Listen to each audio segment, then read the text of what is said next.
Bienvenidos a su programa Va Derecho. En esta ocasión tenemos la grata visita del doctor Eric García López.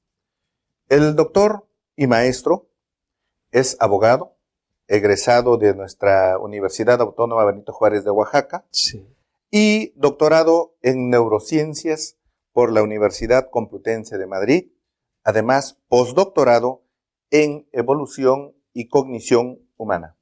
Estimado maestro, bienvenido a su tierra, bienvenido a su casa, que es el Tribunal Superior de Justicia del Estado de Oaxaca. Muchísimas gracias. Maestro, usted toca con su ejercicio profesional una de las fibras más sensibles del ser humano. ¿Cómo unir las leyes, el derecho y la psicología? ¿Existe algún punto de unión entre el derecho y la psicología, maestro? Sin duda, qué bonita pregunta. Le agradezco mucho la invitación, la gentileza. Es un placer, sin duda, estar en esta casa tan noble como el Poder Judicial del Estado de Oaxaca y con un gran maestro como usted, conocedor, sin duda, de los vericuetos humanos. En efecto, hay un gran vínculo natural, muy saludable, muy necesario, sobre todo para nuestras sociedades, entre el estudio científico del comportamiento humano y el derecho. Hay un nexo muy antiguo, histórico, incluso desde épocas tan antiguas como el Código de Hammurabi, como el Digesto, como las 12 tablas, el Fuero Juzgo, en fin, hay evidencia bastante grande de este nexo de nexos que es la unión, la comunicación entre el estudio del comportamiento humano y el derecho, con un fin común que compartimos tanto en la psicología, en la psicopatología, como en el derecho, que es la justicia. A final de cuentas, lo que nos motiva en estas disciplinas justamente es ese alcance. Más allá de lo jurídico, lo justo. Maestro, es natural que cuando ocurre un conflicto social, jurídico, de materia civil, familiar, penal, se juzga a personas por sus acciones o por sus omisiones. Pero el derecho no había explorado psicológicamente cuáles fueron las causas de esas acciones o emociones, y no lo tenemos todavía reflejado en nuestros códigos, en nuestras leyes. Es la materia de su investigación. Es justamente eso, ha usted dado en el punto central. Lo que se pretende es que la psicopatología forense contribuya con el sistema de justicia y se unan fortalezas jurídicas y psicológicas de salud mental, de comportamiento humano, del desarrollo social, porque a final de cuentas lo que se pretende con estas investigaciones es alcanzar un desarrollo social más amplio. La búsqueda, insistimos, es el alcance, el encuentro de la justicia a través del método científico del estudio del comportamiento humano. En efecto, detrás de la motivación externa de la conducta, encontramos emociones, encontramos sentimientos, encontramos pensamientos que el abogado debe conocer. Hoy en día, decíamos en alguna ocasión, aquel abogado que no conozca sobre comportamiento humano, aquel abogado que no conozca sobre conducta y sobre neurociencia, ya no podrá ser llamado abogado. Debido a que el derecho se está nutriendo actualmente de otras disciplinas científicas, entre ellas la neurociencia, la psicología jurídica y la psicopatología forense, que tiene impacto tan relevante y tan directo en áreas centrales de un sistema judicial como es la mediación, como es el ámbito civil y familiar, por poner caso concreto, casos de guardia y custodia por divorcios conflictivos. La psicología jurídica tiene mucho que aportar. En el ámbito penal, desde luego, lo que está vinculado a la inimputabilidad. Y luego, más adelante, lo que tiene que ver con ámbitos penitenciarios, justamente la intervención terapéutica con aquellas personas que han sido privadas de la libertad. ¿Por qué han cometido el delito y cómo podemos nosotros prevenir estas conductas delictivas, evitar que ocurran, por supuesto, y tener estructuras sociales mucho más altruistas y cooperadoras? Maestro, sin duda que es una ciencia nueva, novedosa, muy útil. Sí. ¿Cuántos años llevamos en México estudiándola, analizándola? ¿Cómo vamos en el panorama nacional? ¿Qué textos jurídicos tenemos sobre este tema? Excelente pregunta. Es una disciplina, como usted bien dice. Ebbinghaus nos llamaba la atención y decía, la psicología tiene un pasado muy largo, pero una historia muy corta. Igual pasa en el caso de la psicología jurídica. Su pasado es muy antiguo, pero su historia es muy reciente. En México, un profesor de la Facultad de Psicología de la UNAM, Germán Álvarez Díaz de León, publica un capítulo del libro que se llama Pistas para comprender los antecedentes históricos de la psicología y el derecho. Y encuentra interesantes, muy interesantes en el porfiriato. Encuentra documentos criminológicos, psicológicos, incluso en manifestaciones del hijo del aguizote, aquellas caricaturas vinculadas a Ricardo Flores Magón frente a Porfirio Díaz, y aparecía la psicología como un aparato represor ideológico del Estado.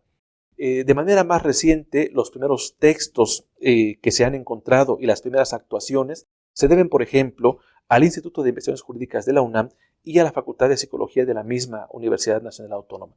Diego Valadez Ríos, entonces director del IIJ, y profesores de la Facultad de Psicología publicaron en 2009 un libro que se llamó Bases Psicológicas del Comportamiento Jurídico en México. En 2006, otro autor, Barragán de apellido, publica en la Universidad de Colima un texto que se llama Psicología Criminológica y Forense, prologado por el doctor Carranca. Nosotros tuvimos la enorme fortuna de que el querido maestro don Sergio García Ramírez prologó nuestro primer libro, que fue Fundamentos de Psicología Jurídica y Forense, en el año 2010. Son pocos todavía, son escasos los libros que se han publicado con Oxford, con Manual Moderno, con Wolters Kluwer, entre otras editoriales de prestigio, vinculadas al tema de la psicología y el derecho. Pero cada vez, estimado maestro, son más los abogados que están colaborando en este tipo de publicaciones. Por ponerle 3 ejemplos concretos, Gerardo Laviaga publica con nosotros un libro que se llama Psicopatología Forense, Derecho y Neurociencias. Enrique Cáceres Nieto, un investigador de jurídicas de la UNAM, publica este primer documento y luego un prólogo también en nuestro libro. Asimismo, el doctor Valadez tuvo, cuando fue Procurador General de Justicia del entonces Distrito Federal, un equipo de psicólogos trabajando codo a codo, brazo a brazo, con los abogados. Con lo cual, como usted bien señala, es una disciplina reciente, pero tiene una enorme potencialidad de contribuir a abogados como usted, tan destacados y tan brillantes, que pueden hacer posible esta disciplina en lugares donde hace tanta falta, como es Oaxaca. Maestro, usted ha ido a Europa, ha estudiado, investigado, Sí. publicado. Nos nutre Sí. el conocimiento sobre esta materia tan reciente. Sí. ¿Cómo siente usted su ejercicio real en cuanto a la procuración y la impartición de justicia? ¿Cómo están las fiscalías de los estados? ¿Cómo están los tribunales de los estados en cuanto a tomar en cuenta las recomendaciones de la psicopatología Forense. jurídica? Excelente, excelente. Pese a que nos queda un gran camino por recorrer, somos muy optimistas y estamos, la verdad es que, bastante agradecidos, llenos de gratitud, con varios poderes judiciales y con algunas fiscalías también, por supuesto. Por poner casos concretos, el Poder Judicial de la Ciudad de México tiene una estructura muy robusta, donde ya los colegas del ámbito de la psicología y el trabajo social colaboran directamente con los señores y las señoras juezas y jueces y magistrados y magistradas. En el caso de Oaxaca, el Poder Judicial de Oaxaca llevó a cabo unas jornadas en el año 2006 ya, y en el año 2016, donde se hablaba sobre el vínculo entre derecho y psicología. Oaxaca es una entidad pionera también. En 2014 tuvo la visita de la profesora Francisca Fariña, que nos compartió sus conocimientos sobre justicia terapéutica. Al igual que el magistrado Pascual Ortuño, quien fuera director de la Escuela Judicial de Barcelona, estuvo en el Poder Judicial de Oaxaca en alguna ocasión también. Oaxaca, Nuevo León, Puebla, la Ciudad de México, Chihuahua, son poderes judiciales que han apostado por esta disciplina y que la han integrado en sus estructuras operativas. En el ámbito de las fiscalías de justicia también hay un crecimiento importante. Vale la pena destacar que la Fiscalía General de la República, antes Procuraduría General de la República, cuenta con poco más de 100 psicólogos para un problema muy grande como el que padecemos en nuestro país. Con lo cual, en síntesis, aunque hemos avanzado, nos queda muchísimo por avanzar. Otros países, caso concreto el de Canadá, España, y en América Latina, Argentina, Chile, Colombia, han implementado mecanismos operativos de tal manera que la disciplina científica, que es la psicología jurídica y la psicopatología forense, ya contribuye con el sistema de justicia. Nosotros deseamos que en el futuro muy cercano esta contribución se vea de manera operativa en todo nuestro territorio mexicano. Por poner un caso concreto, fruto de la contribución entre el trabajo académico, el trabajo pericial y el trabajo institucional de los poderes judiciales, el Poder Judicial de la Ciudad de México publicará dentro de poco una guía de evaluación forense para casos de divorcio conflictivo, para casos de guardia y custodia. ¿Qué pretendemos, estimado maestro? Así como en el mundo del derecho se ha buscado con mucha insistencia un criterio unificado, por ejemplo en un código penal nacional, que nos permita comunicarnos de una manera más eficaz. En el ámbito de la psicología jurídica y la psicopatología forense, queremos contar con una ruta de comunicación. Exacto. Una ruta de comunicación unificada. ¿Por qué es importante esto? Porque el perito que esté en Yucatán siga los mismos criterios científicos, los estándares internacionales, que el perito que está en Sonora, o el perito que está en Puebla, o el perito que está en Chihuahua, o en cualquier parte de la geografía mexicana. De tal manera que esta comunicación de conjunto, de equipo, redunde en una mayor credibilidad frente a las autoridades judiciales. Estimado maestro, un abogado de la Autónoma Benito Juárez de Oaxaca, sí, que va a España, que hace investigación, y que poco sabíamos, maestro de tiempo completo de la Facultad de Medicina de la UNAM, sí, investigador del así Sistema Nacional de Investigadores, ve a Oaxaca tierra fértil. Sin duda. Para esta materia. Sin duda. Yo tuve la gran fortuna de haber formado parte de la Facultad de Medicina como investigador titular de esta noble facultad, y actualmente me encuentro en el Instituto Nacional de Ciencias Penales, siguiendo sin duda con el trabajo en el Sistema Nacional de Investigadores. La perspectiva que me han permitido a mí estos años de trabajo, he tenido la suerte enorme de recorrer todo nuestro país y parte de los países más importantes de América Latina. Sin duda en Oaxaca es tierra fértil y muy necesaria. Oaxaca tiene una gran riqueza cultural que puede aportar al desarrollo de esta disciplina con un aspecto que no hemos analizado como deberíamos, que es el factor indígena, ¿no? Necesitamos conocer y comprender más a fondo cuál es la aportación de esta riqueza cultural ancestral, antiquísima, que sin duda tiene aportaciones muy relevantes, por ejemplo, para casos de justicia restaurativa, de mediación, de derechos humanos, de respeto a la dignidad humana. Aunque pareciera que son conceptos urbanos o mestizos, en realidad los orígenes de estos conceptos son indígenas. En el caso de la justicia restaurativa, por en casos concretos, lo que hay de antecedentes de los pueblos originarios, tanto de Canadá como de Nueva Zelanda y de nuestro propio país, nos hablan pues de esta riqueza que todavía, me parece a mí, no hemos aprovechado suficientemente. En el ámbito que usted nos comenta, sin duda, Oaxaca es un lugar privilegiado para aportar desde nuestra sociedad hacia la sociedad mexicana y al sistema de justicia, por supuesto. Muchas gracias, estimado maestro. Contrario. Vamos a ver una cápsula donde las personas van a opinar sobre el tema que estamos conversando. Excelente. Gracias, estimado maestro. Gracias.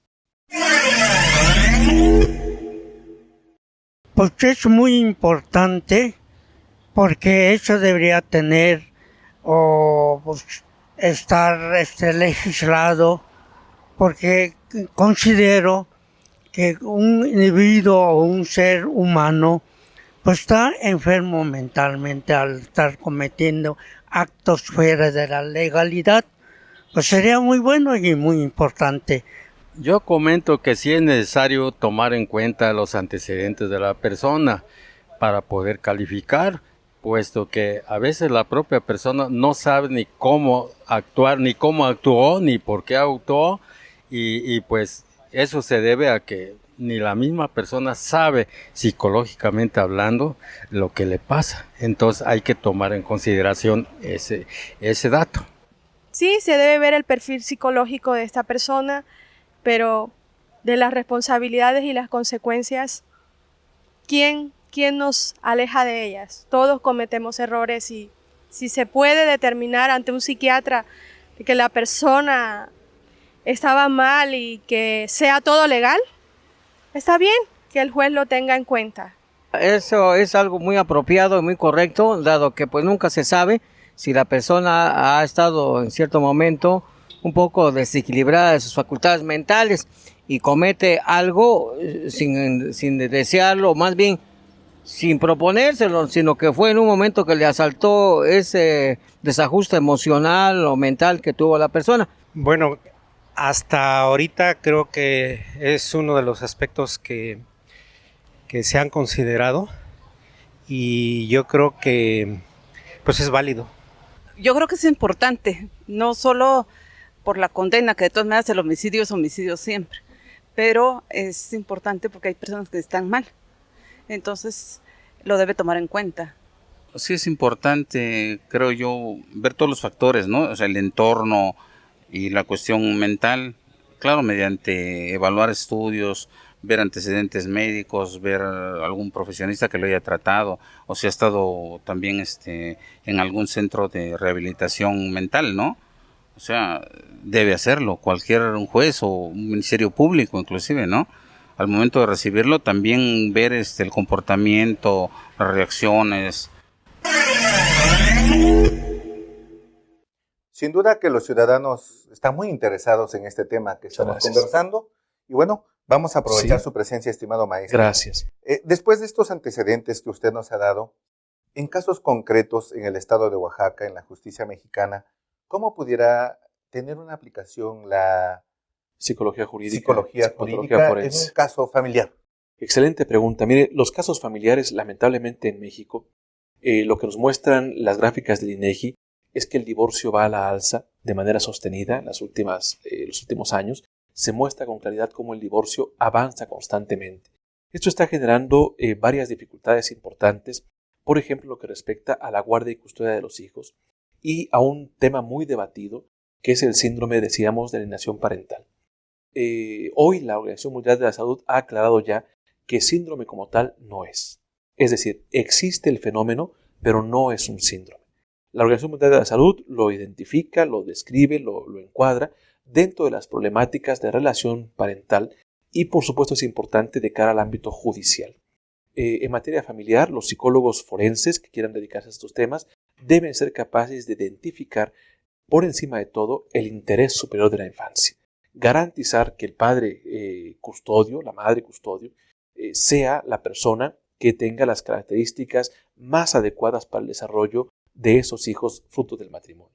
Y otro punto muy importante, el psicólogo forense, el psicólogo jurídico, no solamente interviene a nivel pericial, sino también puede intervenir mucho a nivel preventivo. Es decir, en el diseño de la propia política pública e incluso en la redacción de las leyes. Algo que pasa, y pondré un ejemplo muy concreto, en otros países, es que cuando se redacta una norma o cuando se tiene un caso muy relevante, se consulta a los expertos en comportamiento humano. Caso Roper contra Simmons. La Corte Suprema de Estados Unidos consulta a la American Psychological Association, que es la APA famosa de psicología en Estados Unidos, y le pregunta sobre un caso donde había pena de muerte en el caso de unos adolescentes. Y la APA se constituye como amicus curiae y le explica, con base en los avances de la neurociencia, por qué el comportamiento adolescente es de esa naturaleza. Es muy relevante porque con este ejercicio la Corte Suprema de Estados Unidos toma una decisión basada en la evidencia científica. En el caso de nuestro país, algo muy deseable es que las decisiones judiciales se fundamenten cada vez más en el apoyo científico del estudio del comportamiento humano y desde luego también en la legislación, en la redacción de las propias leyes.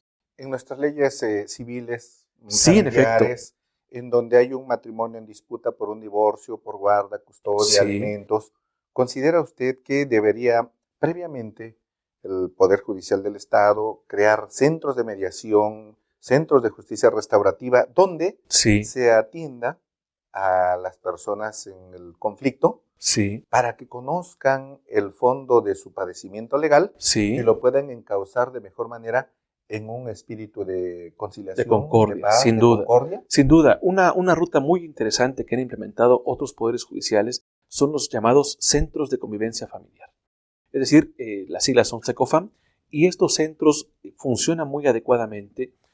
Hay una reunión incluso anual donde todos los directores, jueces y magistrados vinculados al ámbito familiar dedican varias horas de trabajo a establecer los lineamientos, cuáles son los más adecuados de acuerdo a nuestras circunstancias. Y este es un punto muy relevante. Vale la pena destacar que una de las rutas de trabajo de la psicología jurídica está vinculada a la investigación. Lo que usted nos comenta sin duda es muy valioso. Requeriríamos hacer un diagnóstico de cuáles son las necesidades que se están observando en Oaxaca.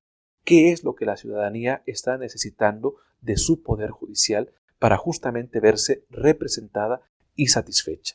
Ya varios autores han señalado con mucho acierto cómo la sociedad espera respuestas justas precisamente de estas instituciones. Un buen diagnóstico social permitiría una gran respuesta institucional.